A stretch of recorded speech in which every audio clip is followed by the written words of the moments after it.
أعوذ بالله من الشيطان الرجيم بسم الله الرحمن الرحيم إياك نعبد وإياك نستعين زما ناس ټول مشران ځوانانو ته کشرانو ته ټولو ته بجاو ماده السلام علیکم.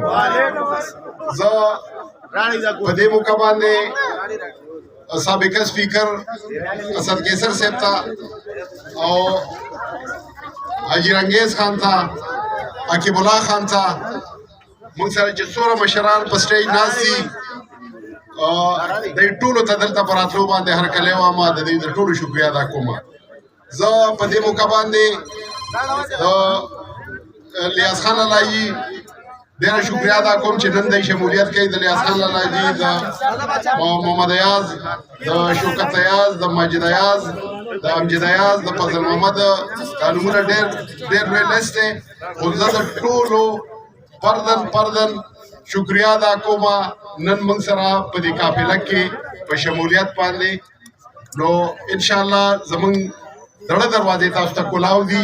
په خیر راغلی په خیر راغلی. زه شارټ بس تاسو سره به یو دوه خبرې کوم په دې چې زیات ټایم موږ وایو چې سپیکر صاحب خبرې تاسو سره وکړي وخت مختصر دی. داسې ده چې تاسو وکتلل چې په کومه طریقه باندې د عمران خان حکومت ختم کړی شو او دا کم امپورټډ حکومت چې په دې ملک باندې مسلط شه د یو عذاب په شکل کې چې تاسو وګورئ چې نن په دې ملک کې د مهنګای څه حال دی. ریټونه اسمان ته وختلل.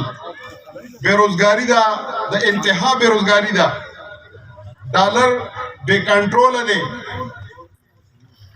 ایل سی چې کم کاروباري طبقه دی نه تپوسو کوي په سرو سترګو جاړي کارخانې بندېږي ایل سی نه کولاویږي. چې ستا ایل سی نه کولاویږي ته د بهر نه د خپلې فیکټرۍ دپاره خام مال نشي راغوښتی نو ته به فیکټري په څه چلې. نو موږ د دې امپورټډ حکومت نه ومه او د دې اسټابلیشمنټ نه او د دې الیکشن کمیشن بایس الیکشن کمیشن نه هم دا تپوس کوو چې تاسو څه دشمني وه دې قوم سره د 22 کروڑ عوام سره ستاسو څه دشمني وه د کمې ورځې بدله د دې قوم نه هلئ چې تاسو سم دم حکومت د عمران خان روانو هغه تاسو ختم کو او دا نااهله دا د غلو ټوله مو مسلط کړه چې په هغې کې د نیمې نه سیوا کرمینل دي هغوی د جیلونو نه په ضمانت دي او د هغوی ټول کیسونه ختم کړی شو او نیب ته یې تاله ولګوله. د نیب قانون یې ختم کو په دې چې نیب د پوج انډر دی. نیب د پوج انډر دی او هغوی د دې ذمه دار دی. آرمي د دې ذمه داره ده چې دا څه د ملک سره وشلل.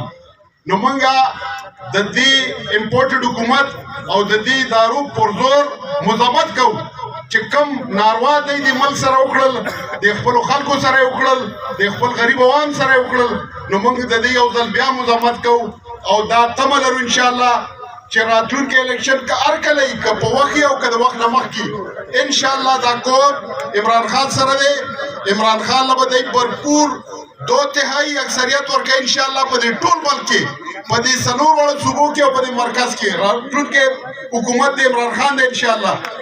د ده هغه پلار هم نشي روکولی. عمران خان را روان دی ډېر په بھاري اکثریت باندې را روان دی انشاءالله او د دې ملک تقدیر به انشاءالله الله تعالی د عمران خان په لاس بدلوي.